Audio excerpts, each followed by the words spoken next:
Hello friends, welcome to my YouTube channel Vidya Academy. This is Manish Soni and today we will discuss some MCQs type questions related with the business law. So let's start with the meaning. Business law is defined as a branch of law. Business law is defined as a branch of law that regulate relation that originate from the conducting economic activities or that are in a close subject or functional relation with such activities. सो देखिए दोस्तों, business law का meaning आपको बताया। Business law एक branch of law है। जिस तरीके से अदर लॉज होते हैं वैसे ही एक लॉ का ब्रांच है which are dealings with the business activities, which are dealings with the economic activities. तो देखिए दोस्तों, समझते हैं किस तरीके से। फॉर एग्जाम्पल, दो लोग हैं, एक है मिस्टर राम और एक है मिस्टर श्याम। अब मिस्टर राम ने ऑफर दिया किसे? मिस्टर श्याम को। ठीक है, अब मिस्टर राम ने जो ऑफर दिया वो किस चीज़ का ऑफर था? मिस्टर राम ने ऑफर दिया अपनी कार सेल करने का, वर्थ ₹1,00,000। 1,00,000 रुपए में कार बेचने का ऑफर दिया किसने? मिस्टर राम ने। अब मिस्टर श्याम को कार पसंद आ गई तो उसने ऑफर क्या कर लिया? एक्सेप्ट कर लिया। ठीक है, अब क्या होगा दोस्तों कि राम और श्याम के बीच में क्या हो रहा है? ट्रांजेक्शन हो रहा है, डील हो रही है। ठीक है, राम क्या करना चाहता है? कार सेल करना चाहता है और इसी कार को जो श्याम है वो क्या करना चाहता है? खरीदना चाहता है। ठीक है, अब देखिए होता क्या है कि इन दोनों के लिए कुछ ना कुछ समथिंग इन रिटर्न होना बहुत ज़रूरी है। जैसे देखिए इस ट्रांजेक्शन में श्याम को रिटर्न में क्या मिलने वाला है? कार। और राम को क्या मिलने वाला है? 1,00,000 रुपए। तो ये दोनों के लिए जो समथिंग इन रिटर्न होता है उसे हम कहते हैं दोस्तों कंसिडरेशन। ठीक है, अब देखिए जैसे राम ने कार बेचने का वादा किया और श्याम ने उस ऑफर को एक्सेप्ट कर लिया। अब देखिए होता क्या है कि बहुत बार बिजनेस एक्टिविटीज़ या बिजनेस डीलिंग्स में राम या जो भी डील करने वाले व्यक्ति होते हैं वो अपनी बात से कभी कभार मुकर जाते हैं, तो इससे अलग जो अदर पार्टी है उसे बहुत बड़ा लॉस होता है। इसी वजह से बिजनेस लॉ की ज़रूरत होती है ताकि लोग अपने मोरल ड्यूटीज़ को प्रॉपर तरीके से निभा सके और कोई भी ऑफर या प्रॉमिस करके उस प्रॉमिस को तोड़ ना सके। ओके, बट कंडीशन ये है कि जो भी आप यहाँ पर प्रॉमिस करेंगे वो कमर्शियल नेचर का होना बहुत ज़रूरी है। अगर कमर्शियल नेचर का नहीं है तो उसका इन्फोर्सिबिलिटी भी नहीं हो पाएगा। तो देखते हैं इस पूरे केस में मिस्टर राम को हम क्या बोलेंगे? ऑफरर। और मिस्टर श्याम को हम क्या बोलेंगे? ऑफरी। क्योंकि ऑफर देने वाला व्यक्ति कौन है? मिस्टर राम, इसीलिए ये कौन होगा? ऑफरर। और मिस्टर श्याम ने उस ऑफर को क्या किया? एक्सेप्ट किया, तो इसे हम क्या बोलेंगे? ऑफरी। आप इसे एक्सेप्टर भी बोल सकते हैं। अब देखिए अगर देखा जाए तो इन दोनों के बीच में एक प्रॉमिस हुआ, वादा हुआ। इसने कार बेचने का वादा किया और श्याम ने कार खरीदने का वादा किया। तो इस केस में राम कौन होगा? प्रॉमिसर और मिस्टर श्याम कौन होगा? प्रॉमिसी। ठीक है, तो इनके बीच का जो पूरा भी हम लोगों ने डीलिंग देखा इसी को कहते हैं हम लोग बिजनेस लॉ से रिलेटेड जितनी भी एक्टिविटीज़ होती है वो हमें परफॉर्म करने की ज़रूरत होती है। सो देखते हैं, सबसे पहले जो हम पढ़ने वाले इसमें वो होगा इंडियन कॉन्ट्रैक्ट एक्ट 1872। 1872 में एक इंडियन कॉन्ट्रैक्ट एक्ट लेकर आया गया। तो हम पहले समझते हैं कि इंडिया यानी कॉन्ट्रैक्ट क्या होता है।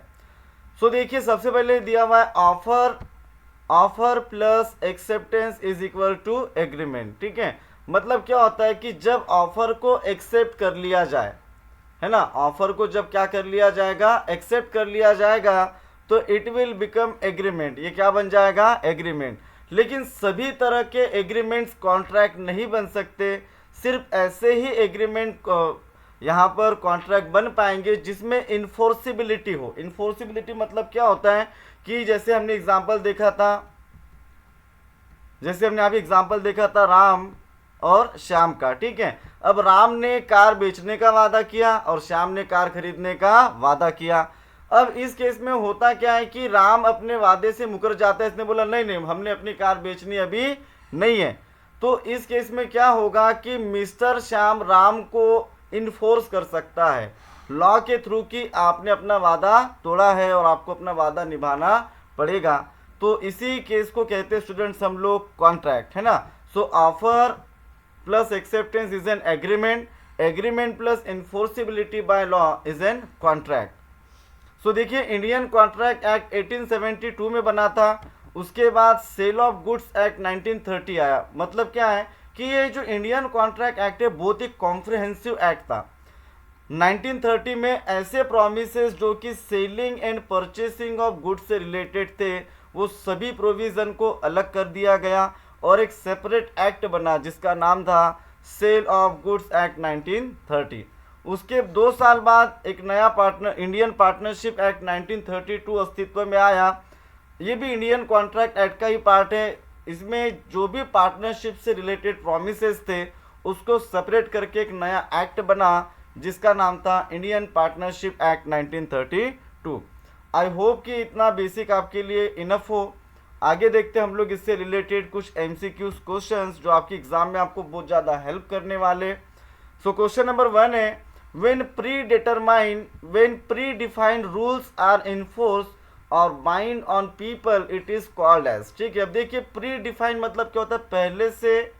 जैसे अगर आप कोई गेम खेलते हैं, अगर आप कोई मैच खेलते हैं या क्रिकेट खेलते हैं तो क्रिकेट खेलने के पहले ही हम क्या होता है उस गेम के रूल्स को डिसाइड कर लेते हैं। ठीक है, तो वैसे यहाँ पे बोला गया है कि जनरल पब्लिक के लिए कुछ प्री डिफाइंड रूल्स होते हैं जिसे हम क्या कहते हैं, एक्ट, लॉ, सेक्शन या ऑल ऑफ अबो। तो यहाँ पे आपका राइट आंसर होगा लॉ।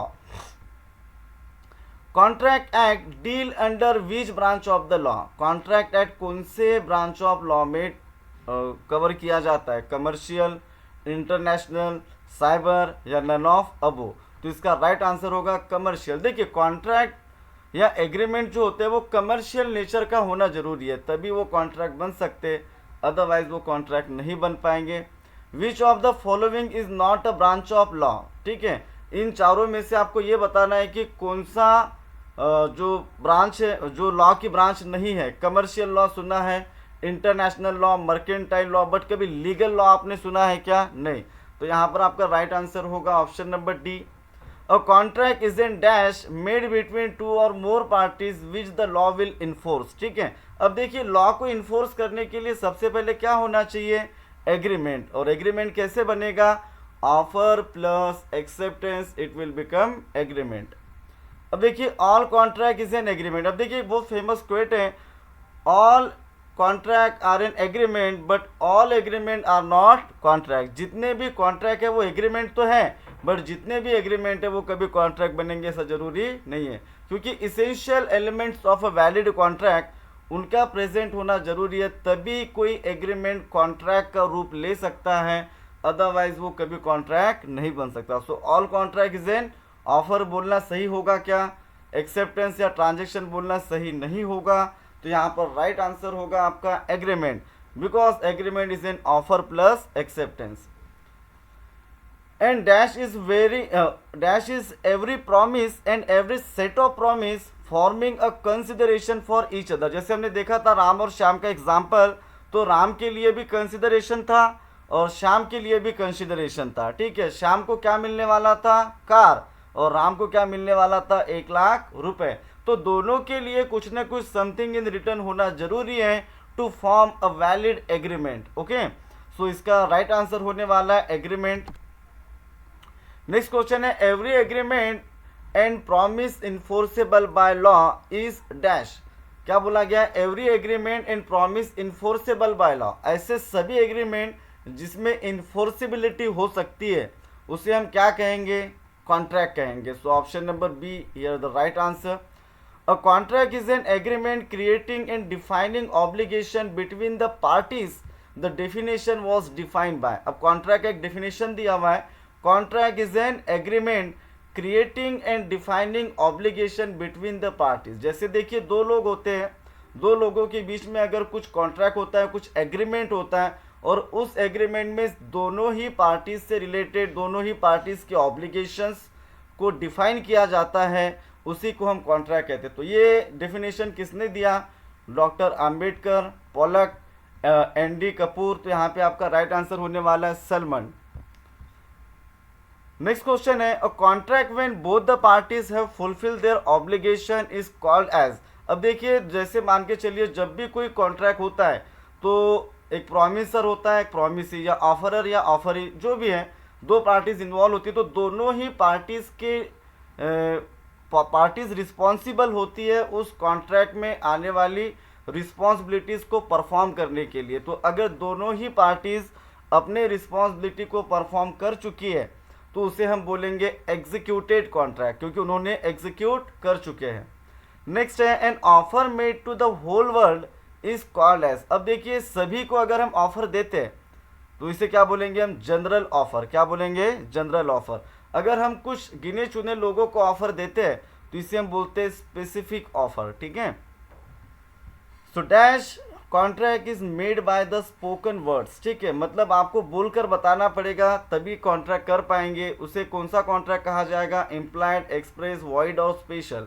तो यहाँ पे राइट आंसर होने वाला है आपका एक्सप्रेस। ठीक है, where a contract is been understood by from the conduct parties it is an implied contract. ठीक है, मतलब क्या होता है, आपका जो वे ऑफ जो जेस्चरिंग एंड पोस्चरिंग होता है उसके माध्यम से आप क्या कर सकते हैं, अपनी जो कंसेंट है उसे जाहिर कर सकते हैं। तो इस तरह के जो कॉन्ट्रैक्ट होते हैं उसे हम इम्प्लाइड कॉन्ट्रैक्ट कहते हैं।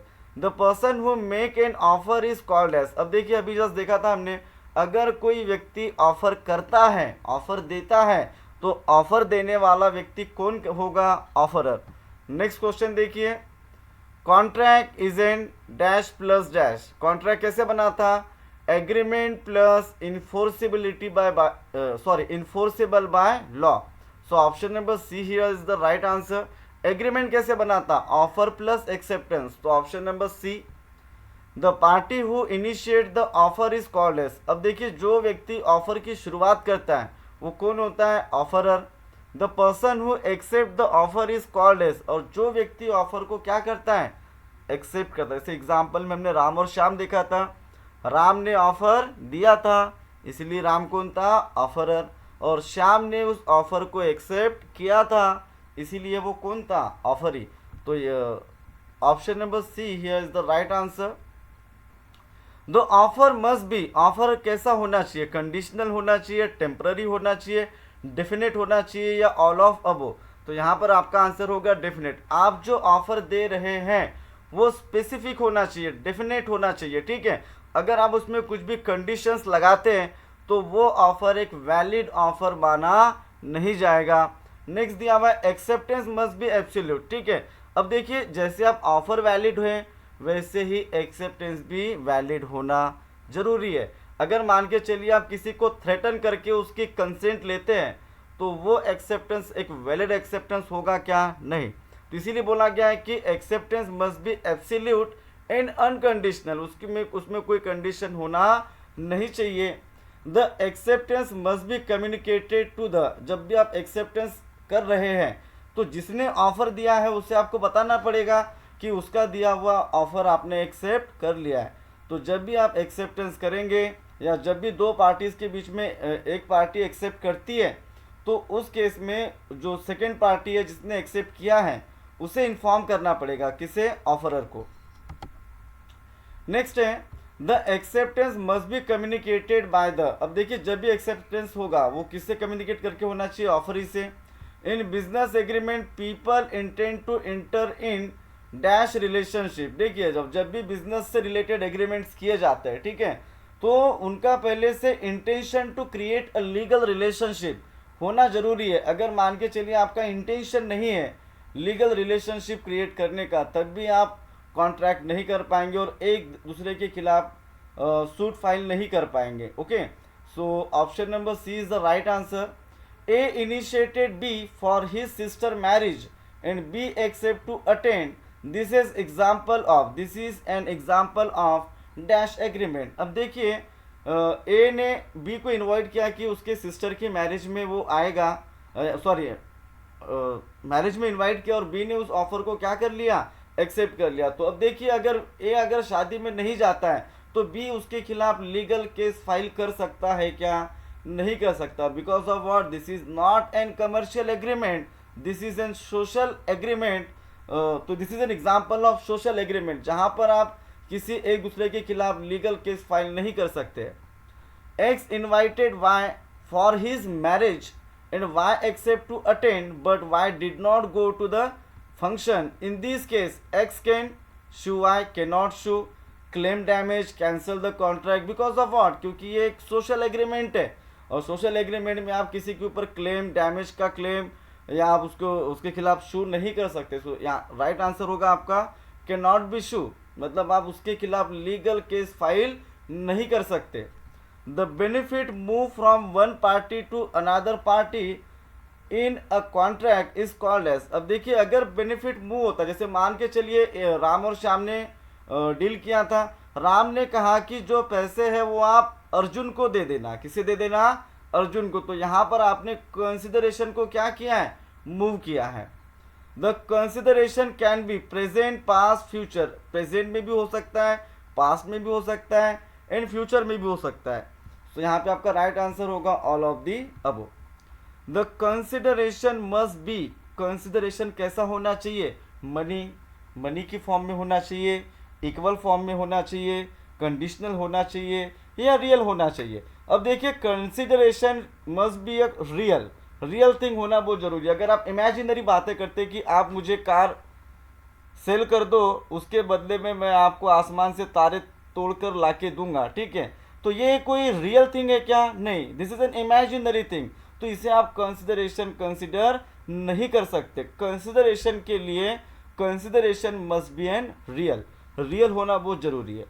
फिर देखिए दोस्तों क्वेश्चन नंबर 8 दिया हुआ है. A contract without any consideration. अगर कोई कॉन्ट्रैक्ट है जो बिना कंसिडरेशन के है तो उसे हम क्या बोलेंगे? इलीगल, लीगल, वॉइड या वैलिड.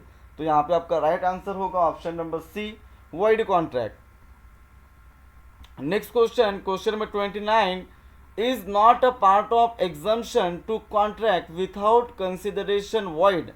सो सोशल एग्रीमेंट, इसका राइट आंसर होगा social agreement. And is not a capable person to enter into a contract. अब देखिए एजेंट, एनआरआई, इलिटरेट, यहाँ पे राइट आंसर होगा माइनर. जिसकी एज 18 वर्ष के नीचे है उसे कॉन्ट्रैक्ट में कैपेबल पर्सन की कैटेगरी में हम नहीं रखते हैं.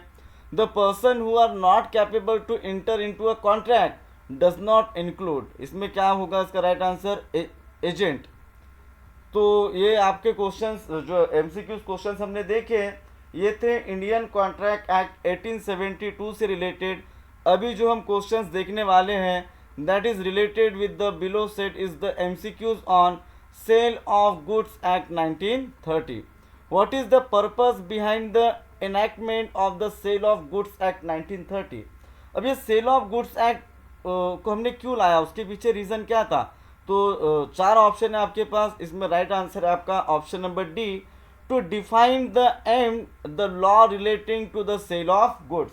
तो ऐसे लॉज जो कि सिर्फ सेल ऑफ गुड्स से रिलेटेड हैं उसे इंट्रोड्यूस करने के लिए ये लॉ अस्तित्व में आया, sale of goods act 1930. Next question है section 2 subsection 1 of the sale of goods act define buyer as a person who buy the goods and services, a person who agree to buy the goods or the person who buy or agree to buy the goods. ठीक है, तो यहाँ पे आपका right answer होगा option number C, before the enactment of the sale of goods act provision regarding sale of goods act. जैसे आपको just अभी बताया था मैंने कि सेल ऑफ गुड्स एक्ट आने के पहले सेल ऑफ गुड्स से रिलेटेड जितनी भी प्रोविजन थी वो कहाँ पे थी? Indian contract act 1872. Which of the following can not be said be included in the term goods defined under. अब टर्म जो गुड्स में हम किसे कंसिडर नहीं करेंगे? Stock is the goods, shares भी गुड्स है, ग्रोइंग क्रॉप भी है, बट एक्शनेबल क्लेम इसे हम गुड्स के कैटेगरी में नहीं रखेंगे. Which of the following most appropriate describe the term of sale as per the sale of goods act. तो इसका राइट आंसर होगा आपका a contract where by seller transfer the property in goods. अगर देखिए अगर जो सेलर है वो गुड्स ट्रांसफ़र कर रहा है तो प्रॉपर्टी उसके साथ साथ क्या होगा, जो टाइटल ऑफ ओनरशिप है वो भी ट्रांसफ़र करना होगा. What can be the subject matter of the contract of sale as per section 6 of the Sale of Goods Act? Only existing goods owned or possessed by the owner, only future goods, existing goods, या फिर right answer है आपका option number D, existing goods owned or possessed by the owner or the future goods. Where in the contract of sale the seller purport effect the present sale of the future goods, the contract operate as. Option number 20 का right answer है agreement to sell the goods. In a contract for sale of specific goods, the goods without the knowledge of seller perished at the time when the contract was made. The contract is a void agreement, क्योंकि यहाँ पर जो भी ये contract हुआ है वो seller के नॉलेज के बिना हुआ है ना, तो इसीलिए ये एक void agreement होगा. Can the agreement be avoided when there is an agreement sell specific goods but subsequently the goods perish or become so damaged without any fault of the seller or buyer? It can be avoided by the parties. दोनों ही parties इसे क्या करेगी, avoid करेगी. To start, अब देखिए partnership से related, partnership act 1932 से related कुछ क्वेश्चंस हम डिस्कस करने वाले हैं. To start a partnership business, partnership business शुरू करने के लिए कम से कम कितने लोगों की ज़रूरत होती है? Minimum 2 person are required to form a partnership business. What type of agreement is used to form a partnership business? अब देखिए अगर आप एग्रीमेंट करना चाहते हैं पार्टनरशिप फॉर्म बिजनेस से रिलेटेड, तो उस केस में आप किस तरह का एग्रीमेंट फॉर्म कर सकते हैं? सिर्फ रिटर्न होना चाहिए, ओरल होना चाहिए, रिटर्न और ओरल. अब देखिए इसमें रिटर्न भी हो सकता है, ओरल भी हो सकता है, बट जो रिटर्न एग्रीमेंट होता है उसे हम पार्टनरशिप डीड कहते हैं ना. In partnership partners liability are, partnership firm में पार्टनर्स की लाइबिलिटीज कैसी होती है? Limited, unlimited. तो इसका राइट आंसर होने वाला है अनलिमिटेड, क्योंकि अगर पार्टनर्स इंसॉल्वेंट हो जाते हैं तो जो पार्टनरशिप फर्म का डेट होगा वो सभी पार्टनर्स को पे करना होगा. Okay. Is a partnership firm examine as a individual or legal entity? Partnership firm को हम लीगल एंटिटी नहीं मानते, तो इसका राइट आंसर होगा no. What is the interest on drawing? Interest on drawing क्या करते हैं हम लोग? Credited to partner current account, not shown in current account, या debited to partners current account. तो क्या होगा कि जो पार्टनर्स का क्लेम है इंटरेस्ट ऑन ड्राइंग उसे क्या करता है? रिड्यूस करता है, इसीलिए हम उसे डेबिट करते हैं पार्टनर्स के करंट अकाउंट में. What is the partnership return agreement? Partnership return agreement को हम क्या कहते हैं? Partnership deed. जस्ट अभी डिस्कस किया था हमने. No partnership agreement what will be the percentage of profit sharing ratio between them? अगर कुछ भी शेयरिंग रेशो ना दिया हो तो पार्टनरशिप फर्म में पार्टनर्स जो प्रॉफिट शेयर करते हैं वो कौन से रेशो में करते हैं? तो वो करते हैं equally. Which is not the feature of partnership business? Limited liability, this is not the features of partnership business. Which kind of partnership? One partner has a unlimited liability and other partner have a limited liability. तो इसका है right answer होने वाला है limited partnership, है ना. Next question देखिए जरा. Which type of partnership have a no agreement in term of the duration partnership?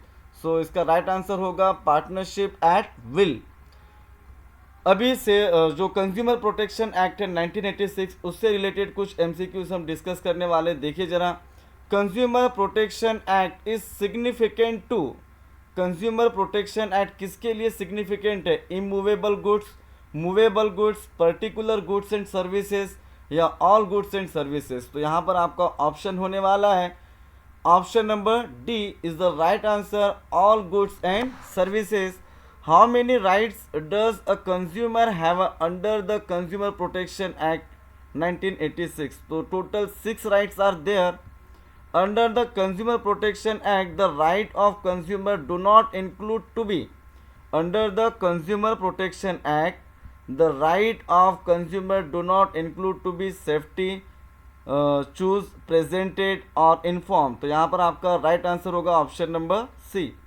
When the seller manipulate the price, it is known as restricted trade practices. अगर seller prices को manipulate करता है या उसे कुछ influence करने की कोशिश करता है तो उसे हम रिस्ट्रिक्टेड ट्रेड प्रैक्टिसेस के कैटेगरी में रखेंगे. नेक्स्ट क्वेश्चन है. Under this act the minimum age of forum member of a district forum. अब देखिए डिस्ट्रिक्ट फोरम होता है स्टेट कमीशन और नेशनल कमीशन. देखिए अगर कंज्यूमर्स के साथ कुछ भी धोखा होता है, इन दैट केस क्या होगा कि कंज्यूमर के पास ये राइट होगा कि वो किसी सेलर के खिलाफ सूट फाइल कर सके। तो सबसे पहले किया जाएगा डिस्ट्रिक्ट लेवल पे, जिसे डिस्ट्रिक्ट फोरम कहते हैं। स्टेट लेवल पे जो होता है रिड्रेशल फोरम, उससे हम स्टेट कमीशन कहते हैं। और जो नेशनल लेवल पे होता है उसे हम नेशनल कमीशन कहते हैं। सो देखिए, under this the minimum age of the forum member, minimum age कितना होना चाहिए? 35। The maximum age of the state commission member का कितना है? 67। और नेशनल कमीशन के लिए यही एज है 70 years. Which of the following forum can reappoint the same person to its member? National commission, state commission या डिस्ट्रिक्ट कमीशन? तो राइट आंसर होने वाला है आपका none of the above, because कोई भी रीअपॉइंटमेंट का इसमें प्रोविज़न होता नहीं है। In which forum it is compulsory to have a female member? तो सभी तीनों भी, national commission, state commission, district forum या डिस्ट्रिक्ट कमीशन, तीनों में ही एक फीमेल मेंबर का होना कंपल्सरी होता है। सो यहाँ पे आपका राइट आंसर होगा all of the above. With in how many days the opposite party has to answer after they are informed about the complaint? तो कम से कम आपको 30 दिनों के अंदर अंदर क्या करना होगा? इन्फॉर्म करना होगा, ठीक है। सो यहाँ पे फिनिश होते हैं MCQs क्वेश्चन। आई होप आपको ये एग्ज़ाम में बहुत हेल्पफुल होने वाले हैं। Thanks for watching. Please do subscribe to the channel for watching more videos and share with your friends. और अगर वीडियो अच्छा लगा हो तो लाइक करें, कमेंट करें, शेयर करें। Thanks lot.